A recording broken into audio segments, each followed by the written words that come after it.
Amém, irmãos? Espero que os irmãos estejam bem, estejam em paz. Vamos abrir o nosso texto base. Primeiro livro dos Reis, capítulo 22, versículo 1, diz assim: E estiveram quietos 3 anos, não havendo guerra entre a Síria e Israel. Porém, no 3º ano sucedeu que Jeosafá, rei de Judá, desceu para avistar-se com o rei de Israel. E o rei de Israel disse aos seus servos: Não sabeis vós que Ramote de Gileade é nossa, e nós estamos quietos, sem tomar da mão do rei da Síria?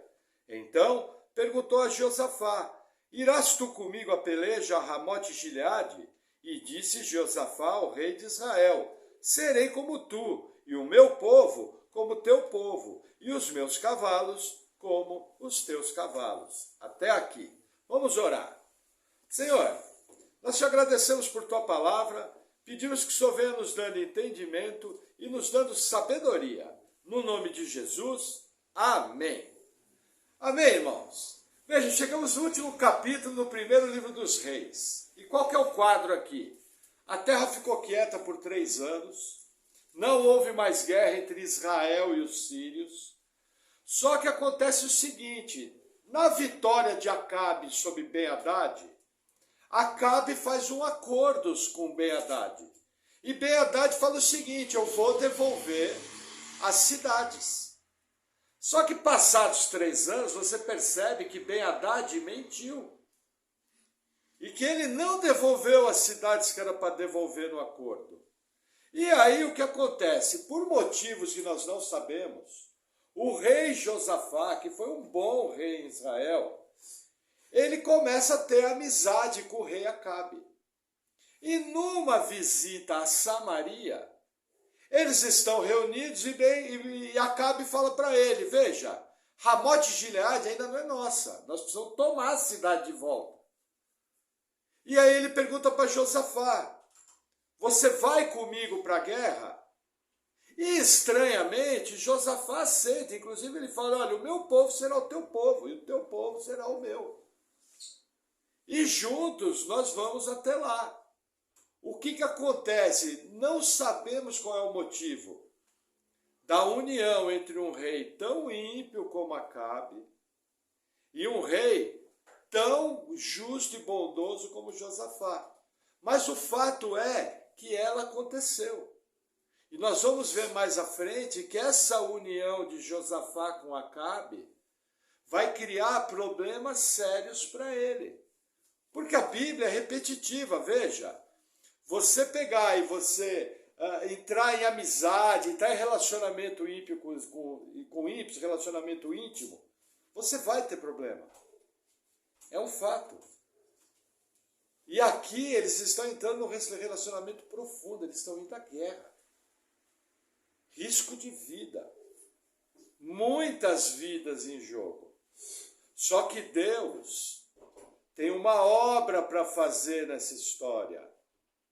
Então, nós que já passou o tempo, estamos lendo a história, a gente compreende o porquê que foi autorizado as coisas acontecerem dessa forma. E a narrativa vai continuar, versículo 5. É um trecho um pouco longo, tá? Disse mais Josafá ao rei de Israel: peço-te, consulta hoje a palavra do Senhor. Então o rei de Israel reuniu os profetas, até quase 400 homens, e disse-lhes: irei a peleja contra Ramote de Gileade, ou deixarei de ir? E eles disseram: sobe, porque o Senhor a entregará na mão do rei. Olha que interessante, nenhum rei ia para a guerra sem consultar os sacerdotes. Então a primeira frase que Josafá fala: vamos consultar o Senhor antes de ir? Acabe reúne 400 profetas. Só que nós temos que lembrar que esses profetas não são profetas de Deus. Acabe servia ao maligno. Acabe era adorador de Baal. Acabe era adorador de Azerá. Acabe tinha matado os profetas do Senhor. E aí 400 homens começam a profetizar a vitória. Só que o que eu tenho que entender? Esses homens eram pagos por Acabe. Quem pagava o salário deles, quem dava comida, quem dava casa, quem dava tudo era Acabe. E eles estavam profetizando mentira. Só que a coisa foi num nível tal que olha o que Josafá vai falar, versículo 7. Disse, porém, Josafá, não há aqui ainda algum profeta do Senhor ao qual possamos consultar? Então disse o rei de Israel a Josafá, ainda há um homem por quem podemos consultar ao Senhor. Porém, eu o odeio, porque nunca profetiza de mim o que é bom, mas só o mal. Esse é Micaías, filho de Imlá. E disse Josafá, não fale o rei assim. Josafá vê aqueles 400 profetas e percebe, vai lá, tudo profetada. Não tem um profeta verdadeiro do Senhor?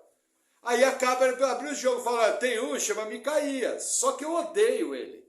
Porque sempre que ele abre a boca para falar alguma coisa para mim, ele fala coisa ruim. E aí você percebe o temor de Deus que Josafá tem. Josafá fala, ó, não fale o rei assim. É bem interessante, a gente percebe que Josafá era piedoso. E a narrativa vai continuar, versículo 9. Então o rei de Israel chamou um oficial e disse, traze-me depressa a Micaías, filho de Imlá. E o rei de Israel e Josafá, rei de Judá, estavam assentados, cada um no seu trono, vestidos em trajes reais na praça, à entrada da porta de Samaria. E todos os profetas profetizavam na sua presença. E Zedequias, filho de Kenaná, fez para si os chifres de ferro e disse, assim diz o Senhor, com estes ferirás os sírios, até de todos consumir. E todos os profetas profetizaram assim, dizendo, sobe a Ramote de Gileade e triunfarás, porque o Senhor o entregará na mão do rei. E o mensageiro que foi chamar a Micaías falou-lhe dizendo, vês aqui que as palavras dos profetas a uma voz predizem coisas boas para o rei. Seja, pois, a tua palavra como a palavra de um deles, e fala bem. Porém, Micaías disse, vive o Senhor, que o que o Senhor me disser, isto falarei. Qual é a situação aqui? O fato de Acabe mandar um oficial buscar Micaías, dá a entender que Micaías estava preso. A Bíblia não fala que ele foi na casa de Micaías. Inclusive o oficial falou o seguinte, olha, quando você for profetizar, todos os profetas a uma só voz estão falando coisas boas. Então você também tem que falar coisas boas. Aí o que Micaías fala, ele fala, olha, o que o Senhor me disser, eu vou falar. Amém?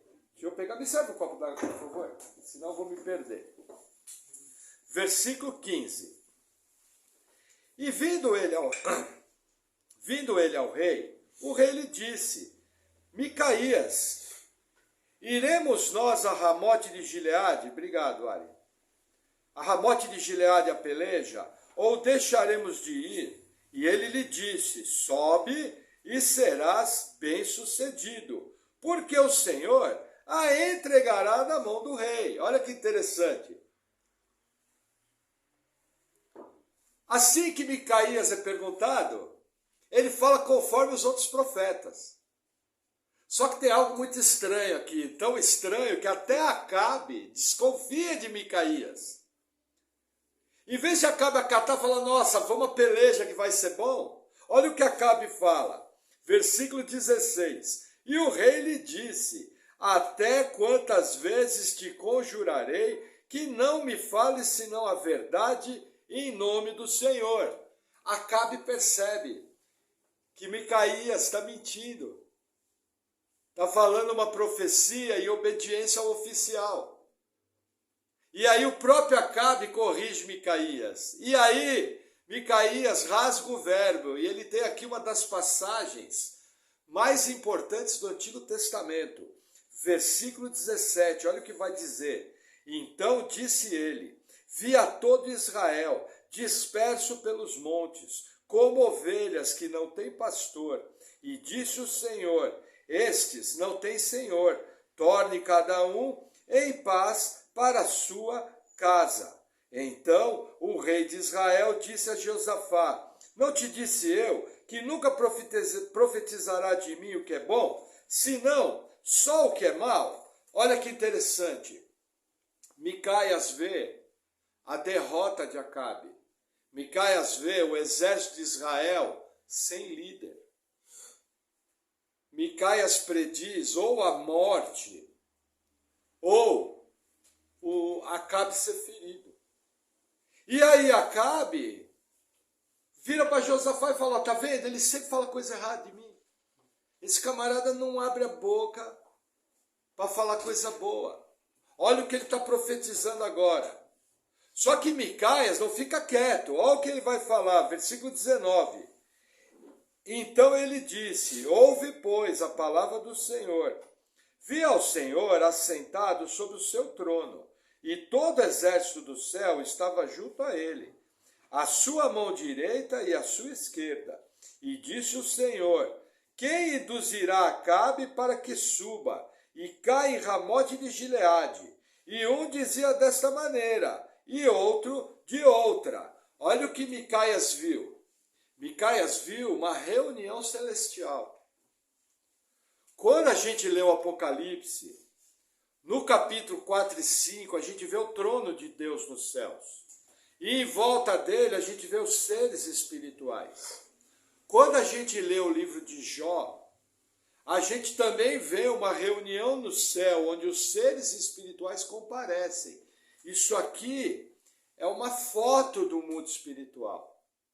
Agora, nessa reunião, Deus está falando o seguinte, quem é que vai fazer com que Acabe seja derrotado?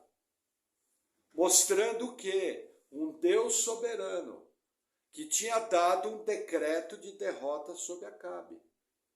Aí a narrativa fala o seguinte, que um ser celestial falava de um jeito e outro ser celestial falava de outro. Mas um deles vai fazer algo muito interessante. Versículo 21. Então saiu um espírito e se apresentou diante do Senhor e disse, eu o induzirei. E o Senhor lhe disse, com o quê? E disse ele, eu sairei e serei um espírito de mentira na boca de todos os seus profetas. E ele disse, tu o induzirás e ainda prevalecerás. Sai e faze assim. Agora, pois, eis que o Senhor pôs o espírito de mentira na boca de todos os seus profetas, e o Senhor falou o mal contra ti. Olha que interessante, um ser espiritual, que a Bíblia fala que é um espírito, provavelmente um anjo, ele fala o seguinte, eu irei, você é um espírito de mentira na boca dos profetas.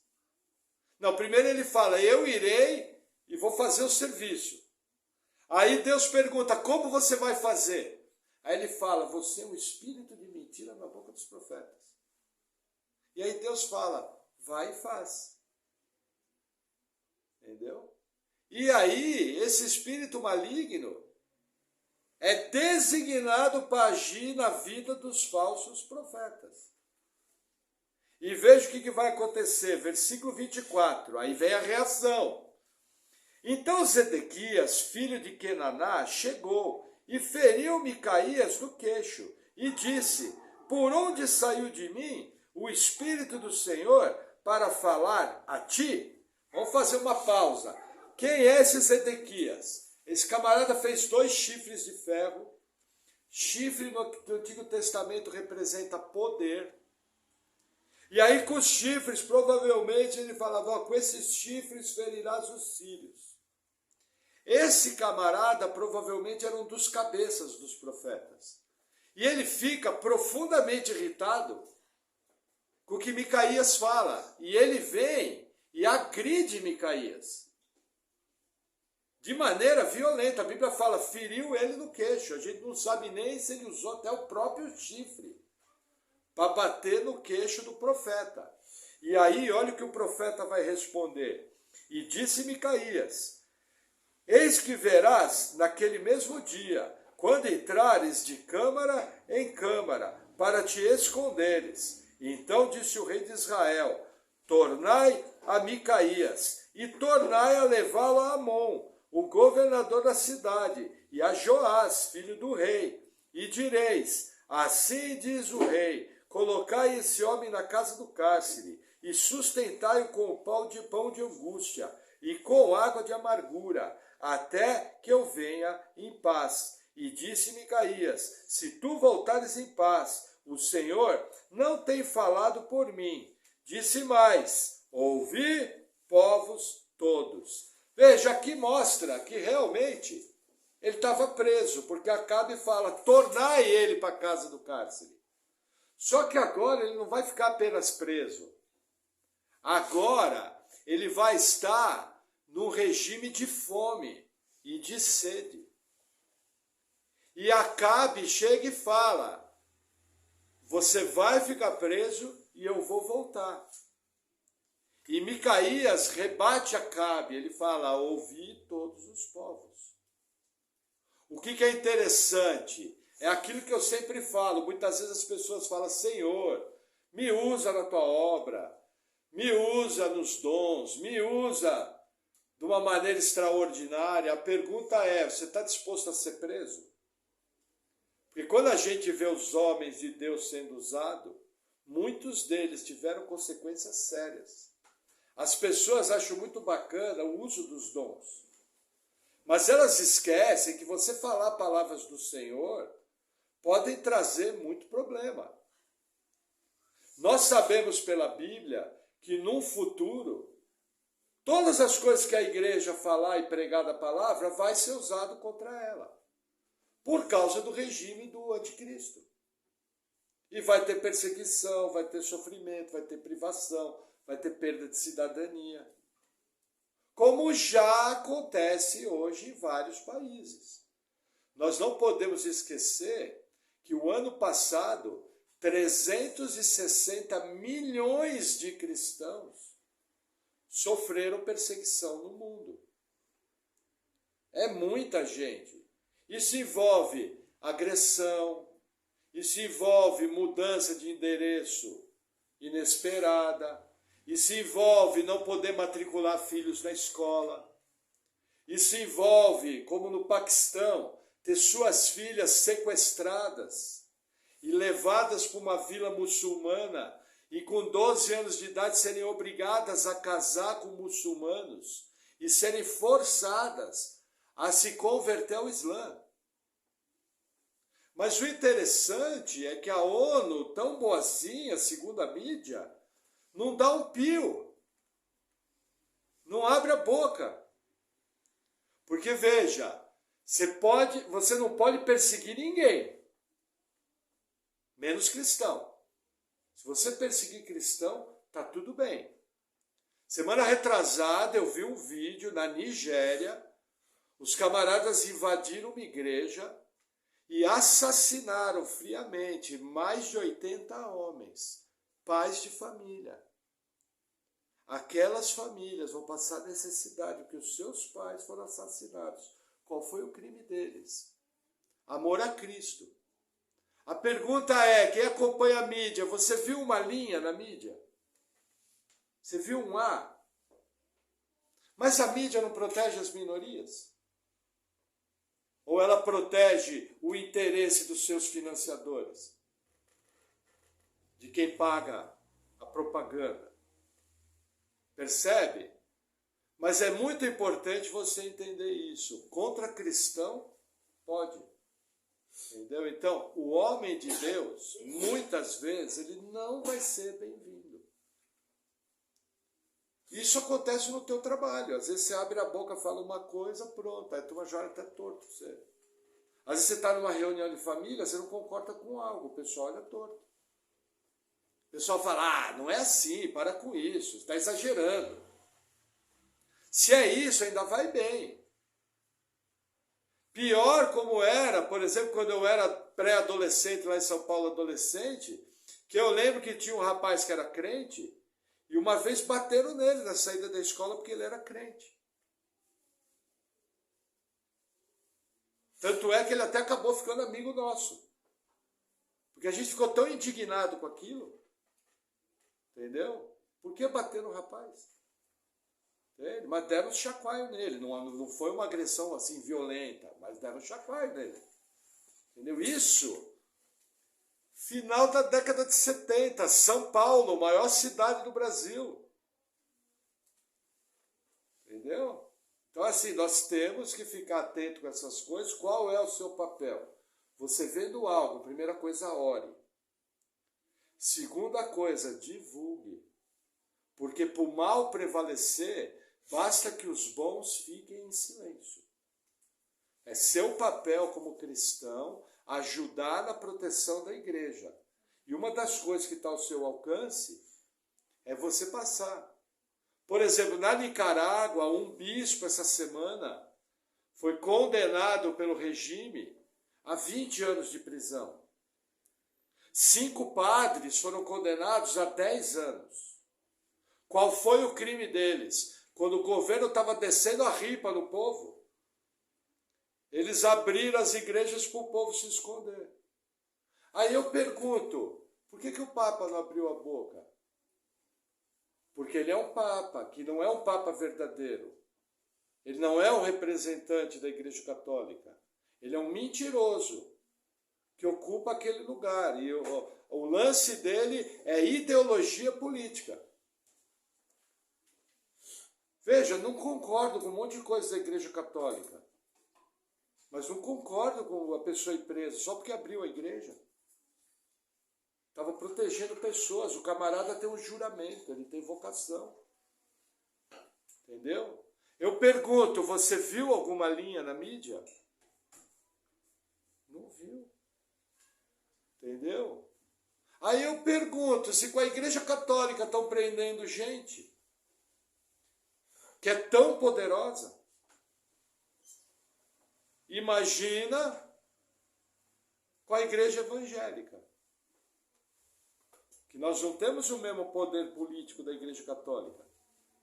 Entende? Inclusive, ore por esses padres. Veja, eu creio que se a pessoa nascer de novo na Igreja Católica, é salvo.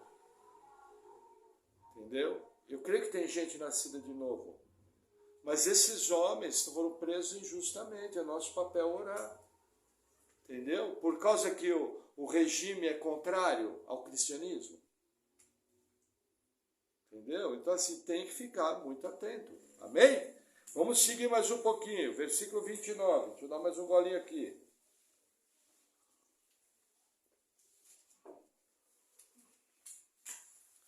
Assim, o rei de Israel e Josafá, rei de Judá, subiram a Ramote de Gileade.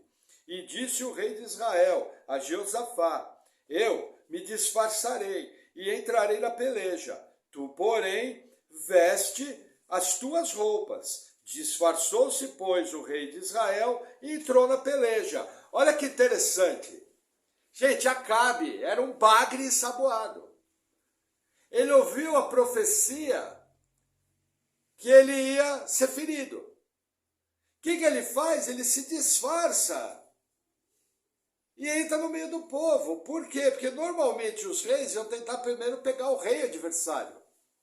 O que Acabe está querendo fazer? Acabe está querendo dar um jeitinho para escapar daquilo que Deus decretou e que foi comunicado a ele através do profeta.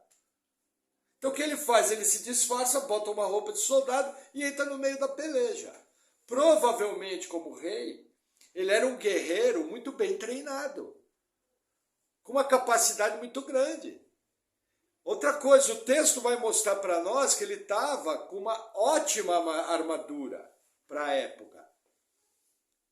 Uma armadura completa.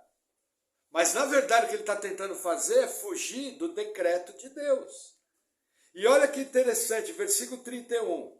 E o rei da Síria dera ordem aos capitães dos carros, que eram 32, dizendo: não pelejareis nem contra pequeno, nem contra grande, mas só contra o rei de Israel.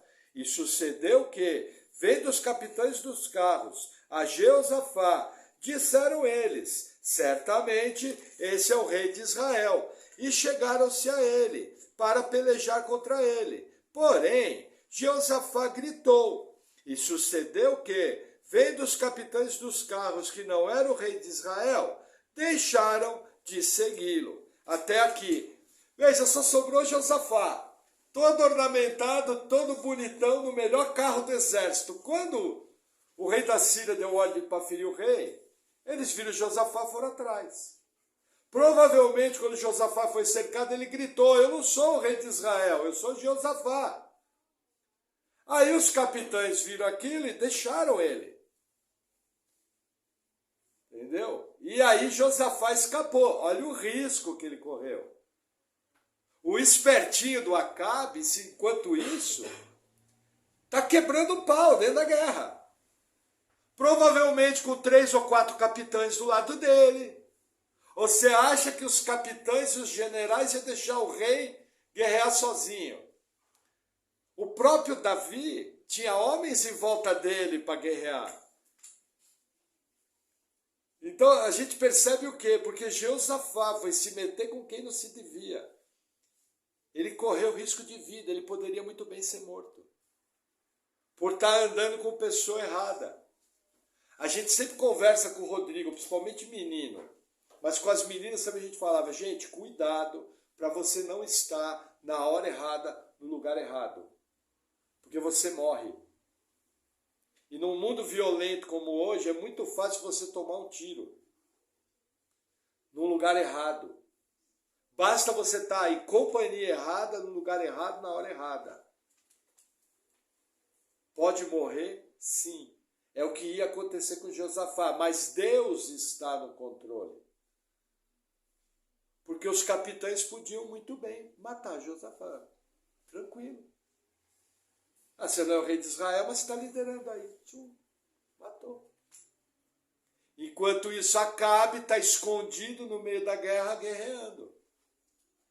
Mas quando Deus dá um decreto, a sua mão invisível age. Olha o que vai acontecer. Versículo 34. Então, um homem armou o arco e atirou a esmo, e feriu o rei de Israel por entre as fivelas e as couraças. Então ele disse ao seu carreteiro, dá a volta e tira-me do exército, porque estou gravemente ferido. E a peleja foi crescendo naquele dia, e o rei foi sustentado no carro defronte dos sírios. Porém ele morreu à tarde, e o sangue da ferida corria para o fundo do carro. E depois do sol posto, passou um pregão pelo exército, dizendo, cada um para a sua cidade, e cada um para a sua terra. Olha o quadro. Um soldado da Síria pega uma flecha e solta a esmo. Aquela flecha vai entrar exatamente no único vão que tinha na armadura de Acabe. E vai pegar os órgãos vitais. Para cumprir a palavra que o profeta antes tinha dado. Lembra quando Acabe tinha que matar Ben-Hadad, aí ele faz um acordo de paz, aí um profeta se disfarça, procura Acabe, conta uma história para Acabe, e aí o profeta fala, olha, porque você tinha que ter matado Ben-Hadad, agora é a tua vida pela dele, e o teu povo pelo povo dele. Primeira profecia. Segunda confirmação profética, profeta Micaías. Falou que viu o povo sem rei. Acabe tenta fugir do que Deus tinha decretado. E a narrativa é perfeita, porque o soldado soltou a esmo, não sabia nem o que estava fazendo. Quem guiou aquela flecha? A mão poderosa do Senhor. Para cumprir o seu decreto. Não adianta. Quando Deus decreta, não escapa. Não tem como sair fora. Não tem como escapar. Mesmo assim, Acabe, e vamos falar aqui de maneira digna, olha que interessante. Ele percebeu que ele estava ferido de morte. que não tinha o que fazer, senão ele teria procurado socorro. Mas ele tentou ficar firme como rei no carro. E aí tem um detalhe na narrativa falando o seguinte: o sangue dele foi juntando no carro. Existe um motivo para essa passagem. E aí a Bíblia vai explicar, versículo 37. E morreu o rei, e o levaram a Samaria, e sepultaram o rei em Samaria. Vamos fazer uma pausa aqui. Quando Acabe matou Nabote, usando as mãos de Jezabel e dos homens de Belial, o profeta Elias, o terceiro profeta, é levantado e dá uma palavra duríssima sobre Acabe, falando que ia arriscar a descendência, que ia acabar com a raça de Acabe. Acabe se humilha diante de Deus, num nível que muitos teólogos imaginam até que ele foi salvo. Eu acho que existe essa possibilidade, sim. E aí Deus fala o seguinte para Elias: ó, não viste como Acabe se humilhou diante de mim? Então, como ele se humilhou, eu não vou realizar isso nos seus dias. Mas havia uma parte da profecia que tinha a ver com o resto da narrativa. O que acontece? Acabe volta para Israel, de maneira honrada é sepultada, como tinha que fazer com os reis, o que para o judeu é extremamente importante. Mas havia algo que Deus tinha falado através de Elias, havendo com o sangue de Acabe. E olha o que a Bíblia fala, 38. E lavando-se o carro no tanque de Samaria, os cães lamberam o seu sangue. Ora, as prostitutas se lavavam ali, conforme a palavra que o Senhor tinha falado. Quanto ao mais dos atos de Acabe, e a tudo que quanto fez, e a casa de marfim que edificou, e a todas as cidades que edificou, porventura, não está escrito no livro das crônicas dos reis de Israel? E dormiu Acabe com seus pais, e Acasias, seu filho, reinou em seu lugar. Versículo 52, continua a narrativa.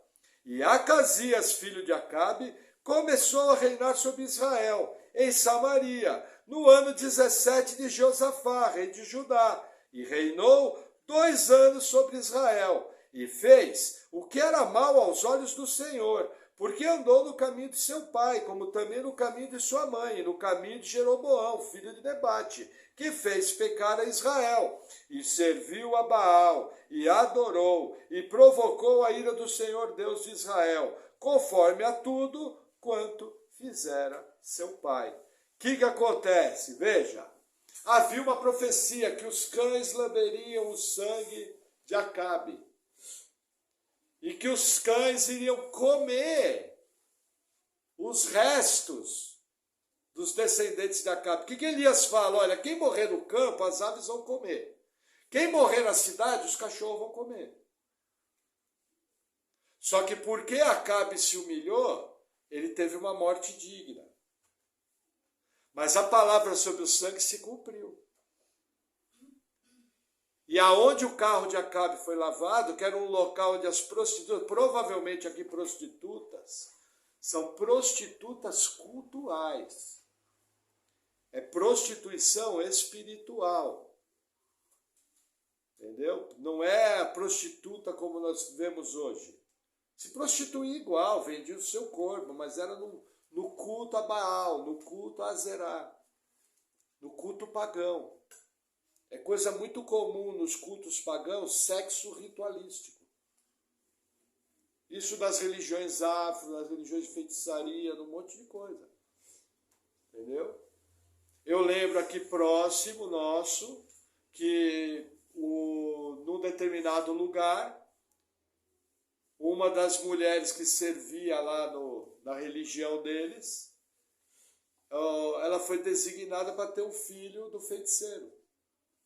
E o feiticeiro fez sexo com ela, provavelmente ritualístico, e a moça engravidou. Porque era uma prática da religião deles. Entendeu? De feitiçaria. Disso aí não mudou nada. 3.000 anos atrás era igual. Mas é muito interessante que Deus foi ao mesmo tempo misericordioso que deu um final de vida razoável porque Acabe fez. Porém, Deus executou o juízo. Só que a destruição sob a dinastia de Acabe, Deus falou, vou fazer com o teu filho. O que a gente percebe? Acasias foi entregue a si mesmo e andou no caminho de seu pai. E adorou a Baal, e adorou a demônios.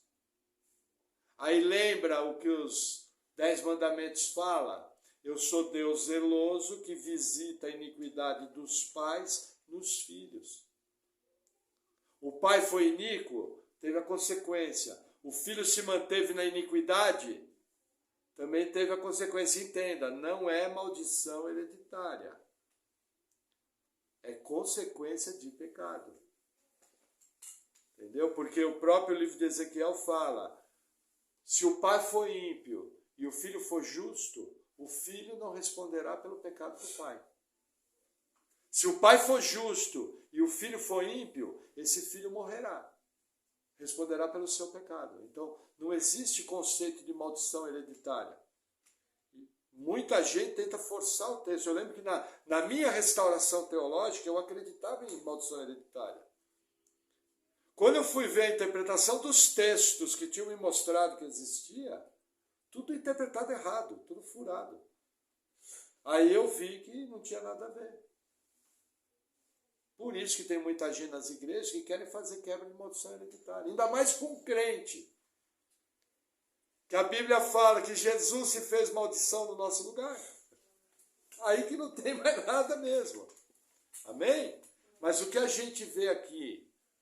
O triste fim de Acabe. O que a gente vê aqui? A soberania de Deus agindo.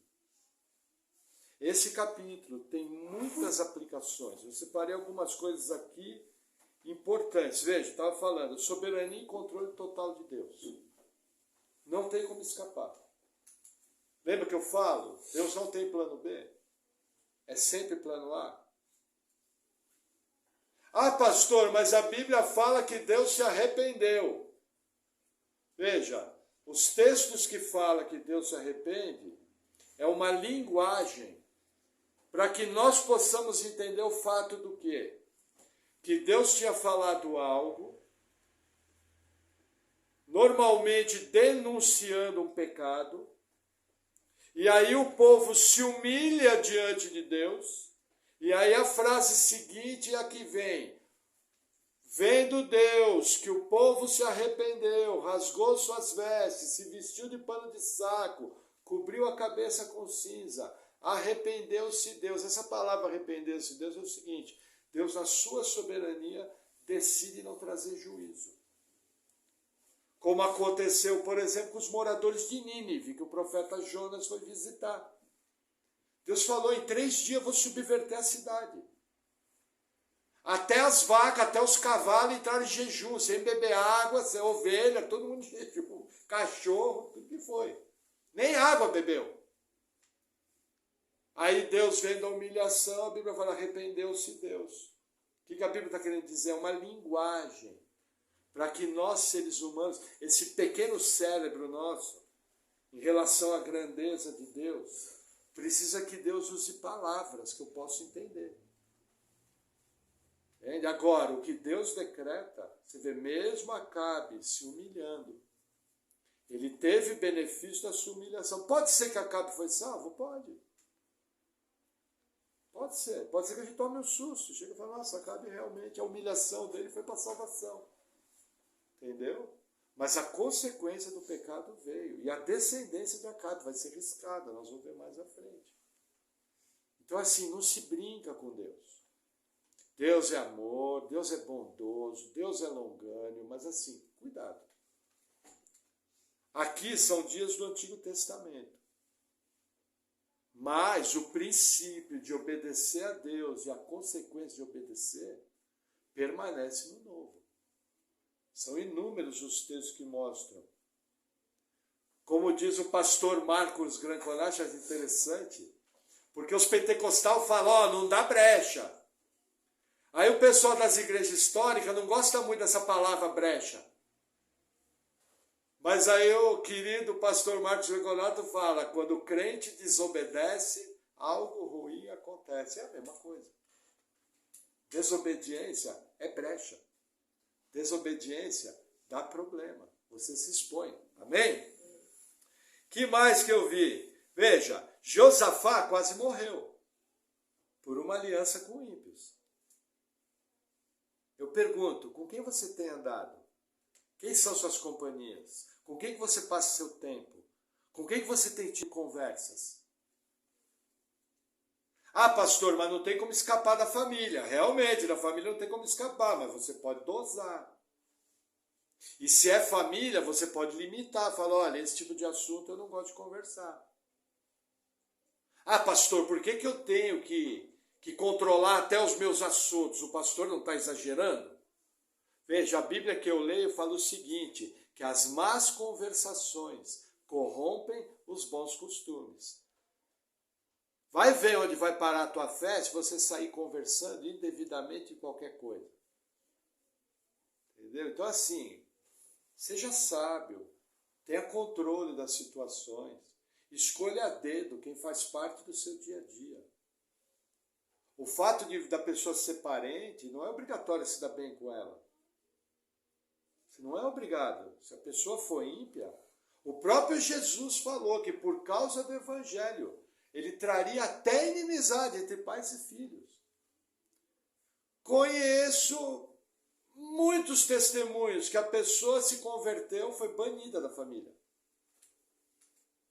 Foi banida. Não foi mais tratado como membro da família.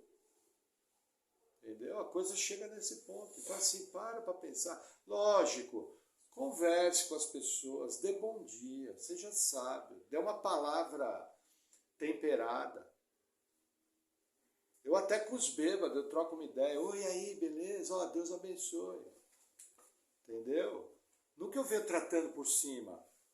Porque eu sou tão pecador quanto ele. Eu preciso tanto da graça de Deus quanto ele. Entendeu? Mas assim, não quer dizer que eu vou andar com o bêbado. Não quer dizer que eu vou ter amizade com o bem louco.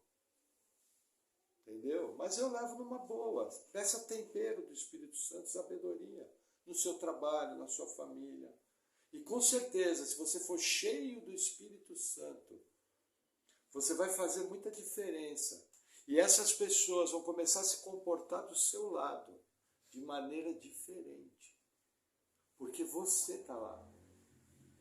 Agora, se você está no meio da turma, não é cheio do Espírito Santo, não tem sabedoria para falar, não tem sabedoria para se portar, quando você vai ver, você está participando das piores rodas que tem, dos piores círculos de conversa.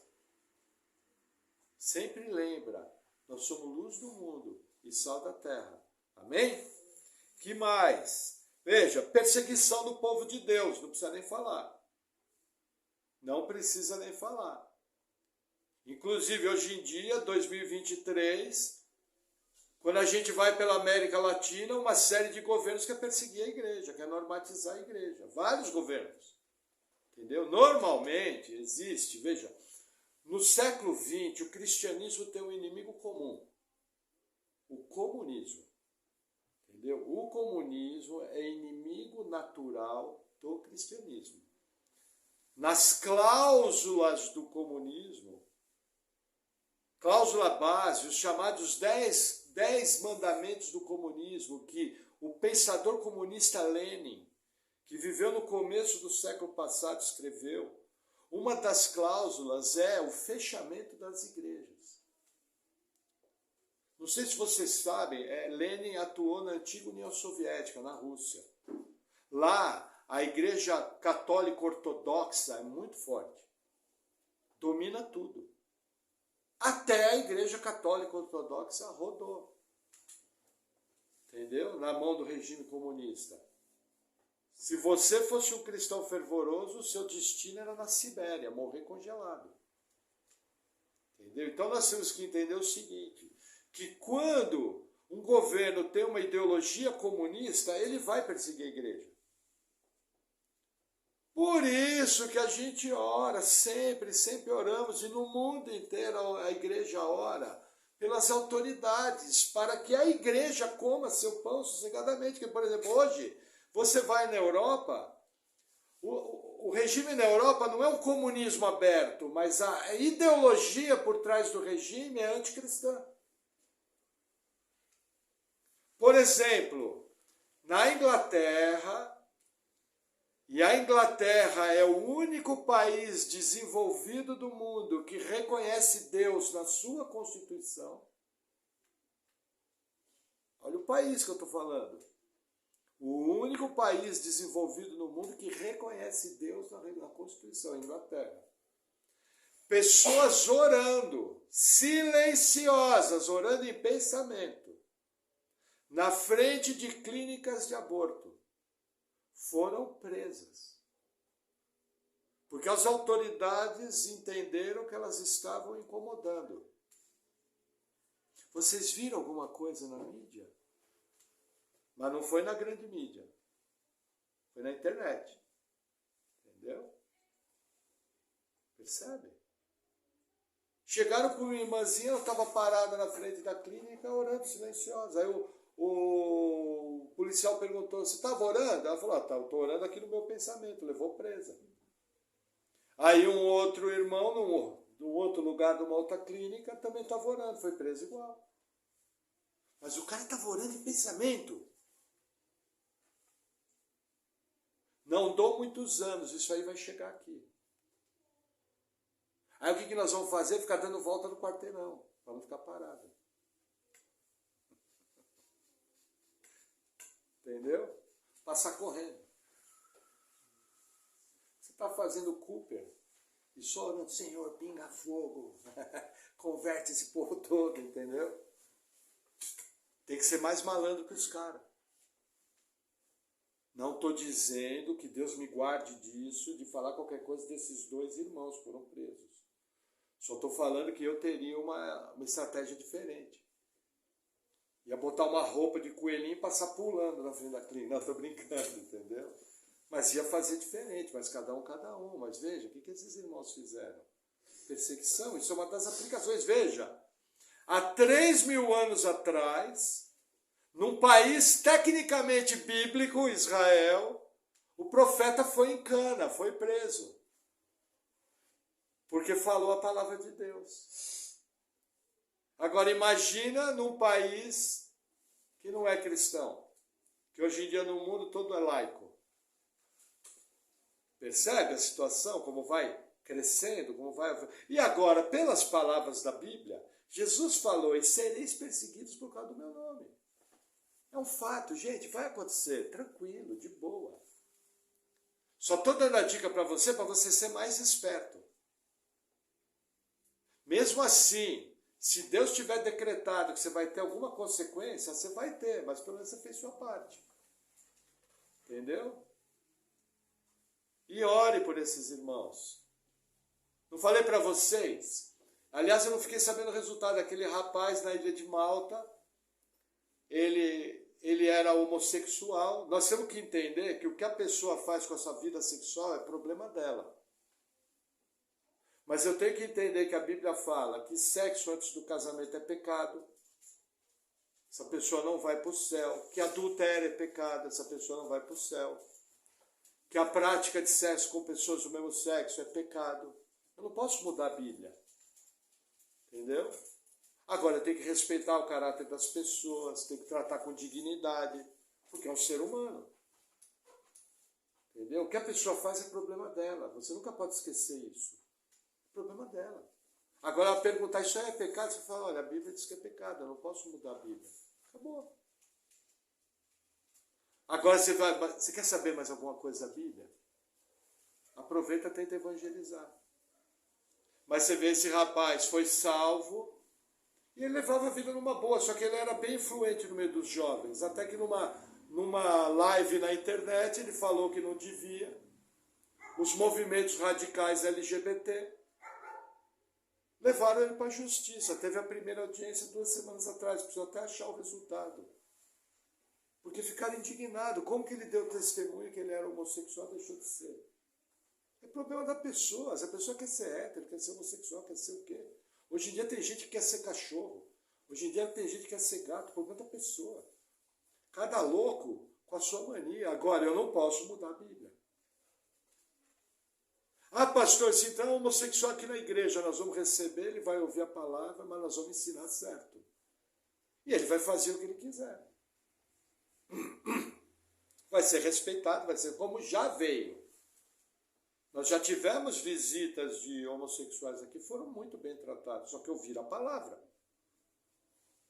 Aí está na mão dele. E quando a pessoa perguntou, eu falei, olha, fulano, isso é pecado. Da mesma maneira que mentira é pecado, da mesma maneira que adultério é pecado.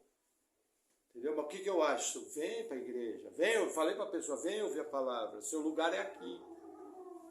Vem ouvir a palavra. Entendeu? Só que não veio, não voltou mais. Mas, sinceramente, eu queria que ele ouvisse a palavra, porque eu confio que a palavra de Deus é poder para a salvação de qualquer pessoa. A pregação da palavra é poder para salvar qualquer um. Entendeu? Amém? Que mais que eu vi aqui? Veja, a questão do espírito de engano, essa aqui é uma questão muito séria. Existe hoje em dia uma discussão sobre a questão dos dons. Qual que é essa questão dos dons? Se os dons que tinha na igreja primitiva, esses dons aparecem normalmente em 1 Coríntios 12. É línguas, interpretação, palavra do conhecimento, palavra de sabedoria, discernimento de espíritos, interpretação de língua, dom de fé, operação de milagres, operação de maravilhas. Entendeu? Entre outros, esses são 9 dons. Então qual é a discussão? Esses dons pararam no primeiro século ou esses dons continuam? Inverte a luz ali daqui a pouco para mim, irmão. Inverte esses dois teclados. Isso. Isso. Aí faz um favor, me gira essas duas aqui que estão no lustre, as apagadas. Essa aí, não, a outra, de trás. Isso, e essa aqui, ó, da frente. Aí haja luz e ouve luz. Amém. Obrigado, Julião. O que acontece? Nossa igreja, nós cremos que os dons continuam. Porém, olhamos com muita cautela, com muito cuidado. Nós somos bem rigorosos. Entendeu? Nós entendemos que a Bíblia tem critérios para os dons. E que se esses critérios não forem seguidos, aquilo não é um dom genuíno. Por quê? Por exemplo, dom de línguas. Eu já vi caso de que o camarada, é um caso notório, outro dia eu estava conversando com um pastor, que ele até é mais reservado do que nós nos dons. E ele falou que ele conheceu um pastor, que foi levantado, um pastor americano, foi levantado para ir para o Amazonas, e aí, quando eles estavam viajando no Rio Amazonas, a esposa dele morreu de febre tifoide. Aí eles pararam o barco na beira do rio, fizeram o enterro, só que aquele pastor não falava português. E ele pegou a Bíblia e fez o funeral. Acabado o funeral, seguiram viagem. Passados ali 20, 25 anos, acho que 20 anos ou 15, 20, não sei exatamente, ele voltou no local e foi fazer uma visita para o túmulo da sua esposa. E os ribeirinhos que tinham visto aquilo, que aquilo foi uma história famosa, os ribeirinhos reconheceram ele. E aí foram conversar com ele, como é que o senhor está, pastor, tal, aquela festa toda, reviram o pastor. Ele casou de novo, constituiu outra família, tal. Só que aí os ribeirinhos chegaram para ele e falaram, pastor, eu só não estou entendendo uma coisa. Por que o seu português piorou tanto desde a época que o senhor esteve aqui? Só que ele não falava português. O que ele entendeu? Que Deus usou ele no dom de línguas, ele foi capacitado pelo Espírito Santo de fazer o funeral em português. E falou um português perfeito, pelo poder do Espírito Santo. E nunca mais falou daquele jeito. Entendeu? Deixa Deus ser seu. Eu conheço, por exemplo, pregadores que começaram a anunciar Jesus na língua. Entendeu? Como eu também reconheço que existe a língua devocional. Um dia nós vamos tratar um pouco mais sobre isso. Mas existe o critério. Por que que nós somos tão cautelosos? Veja, eu amo os pentecostais. Eu acho que a igreja pentecostal ela ganhou o Brasil para Jesus. Eles fizeram o trabalho que as igrejas históricas não fizeram. Mas em alguns meios pentecostais e carismáticos das comunidades que muitos de nós passamos, existe o que a gente chama o caos pentecostal. É uma bagunça, é uma vergonha. É uma coisa que não tem como ser de Deus. Por exemplo, gente andando que nem cobra no chão. Gente latindo igual cachorro. Gente fazendo xixi no canto da igreja, de gente dizendo que está marcando território. Gente andando que nem leão.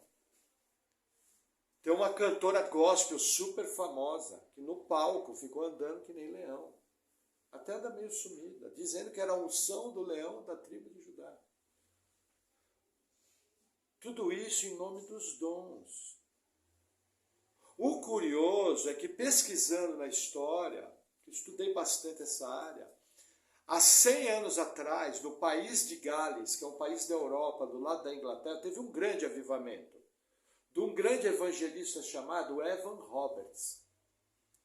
Esse avivamento terminou com esse evangelista muito doente e nunca mais teve a mesma saúde.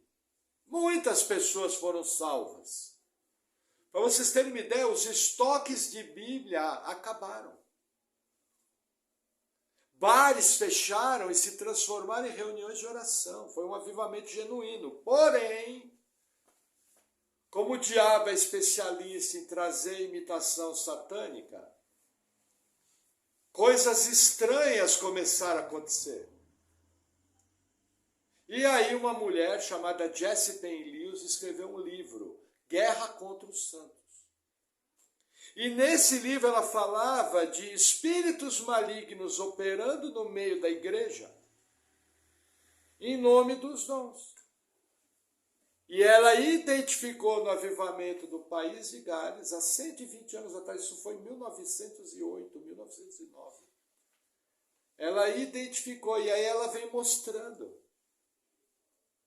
o sintoma de infestação demoníaca usando os dons. É o mesmo sintoma de hoje, que acontece no nosso país há 30 anos.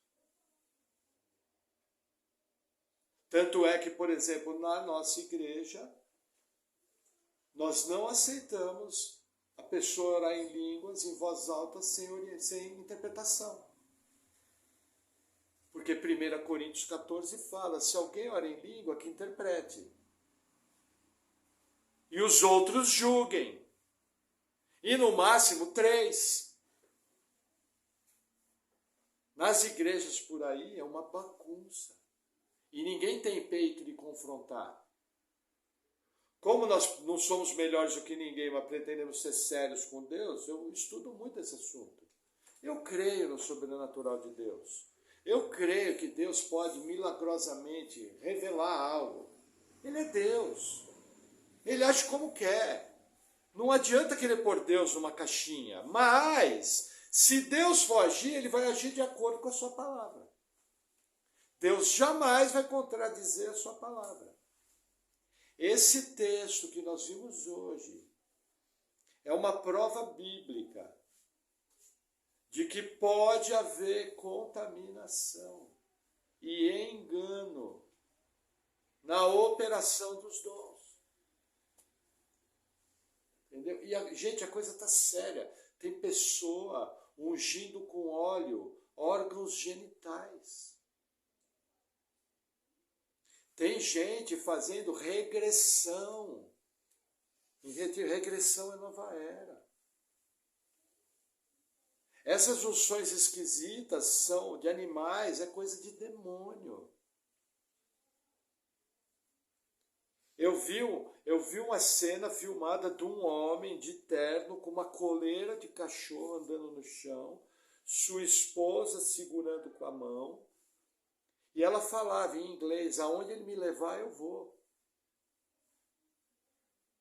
Uma igreja, parece um hospício. E aí, o que é mais interessante?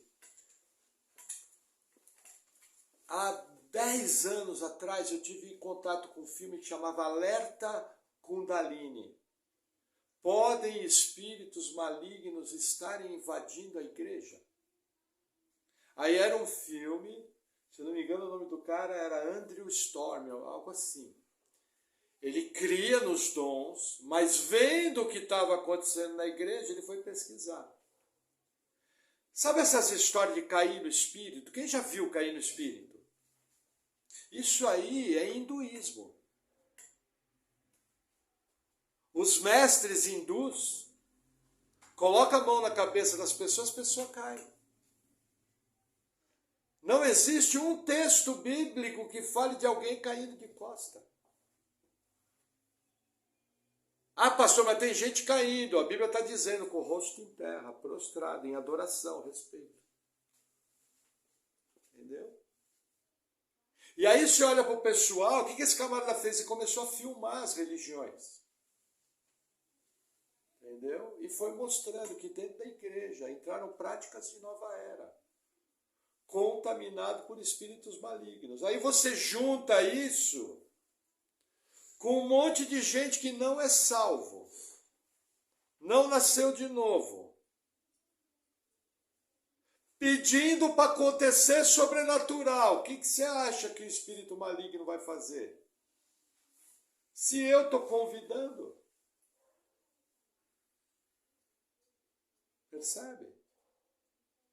Por que nós temos que tomar cuidado? Então esse texto aqui é estratégico. Inclusive, a nossa orientação com as pessoas é de cautela, irmão. Veja, João Batista não falou em línguas. Jesus Cristo não falou em línguas. As línguas têm o seu papel? Tem. Tiveram principalmente no primeiro século. Hoje Deus pode dar dom de línguas? Pode. Mas se ele o fizer, é de maneira bíblica, como diz o reverendo Augusto Nicodemos. Por exemplo, os presbiterianos são acusados que não aceitam os dons. Mentira. Mas eles, depois de um concílio, só aceitam o dom de maneira bíblica. Entendeu? E está certo. Porque senão a igreja vai ser invadida. E é lógico que Deus nos livre de alguém começar a matracar aqui. Porque eu vou ser obrigado a parar a palavra e corrigir. Falar, irmãos, por favor, o Espírito está sujeito ao profeta.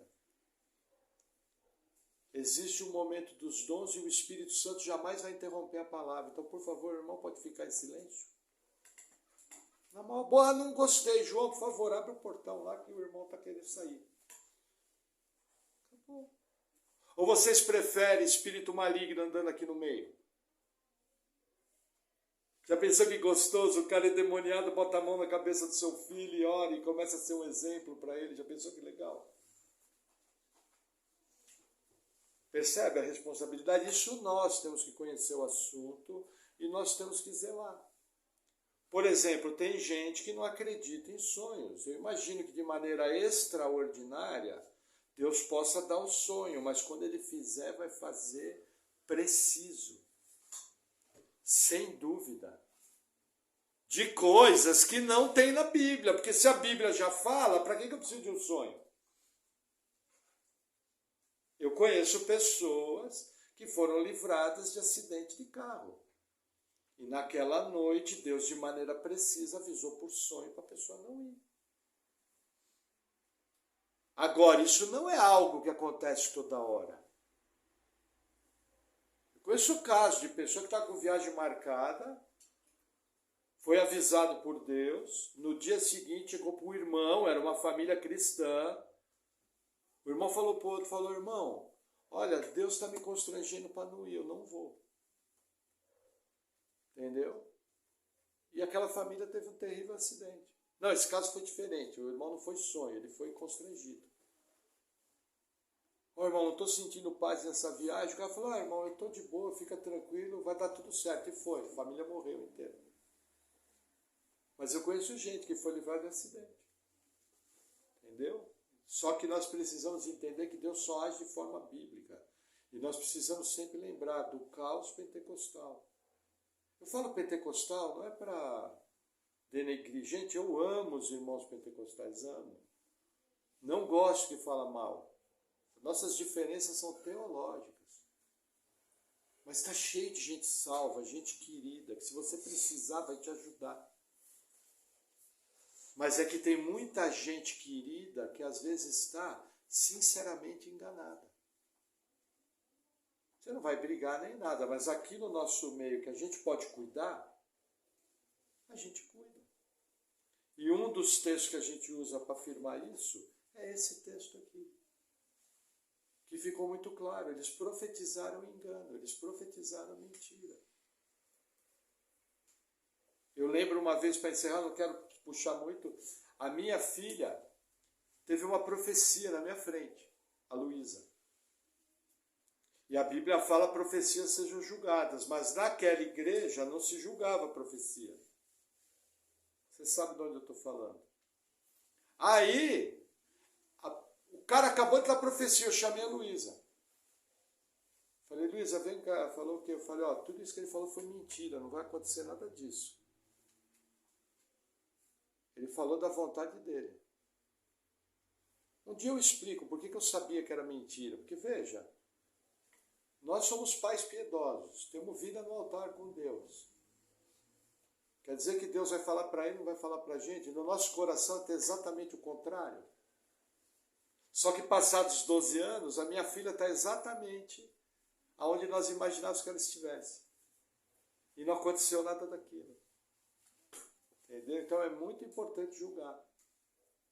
Já tivemos um caso aqui na igreja que a pessoa quis dar uma profetada no final do culto. E eu olhei para a cara do irmão e da irmã, nós sabíamos que a pessoa estava mentindo. Aí depois fomos descobrir que o que deu a profetada estava no pecado da fornicação. Fazendo sexo ilícito. Deus usa vaso sujo? A irmã está entendendo? Vaso sujo? Não usa. Amém?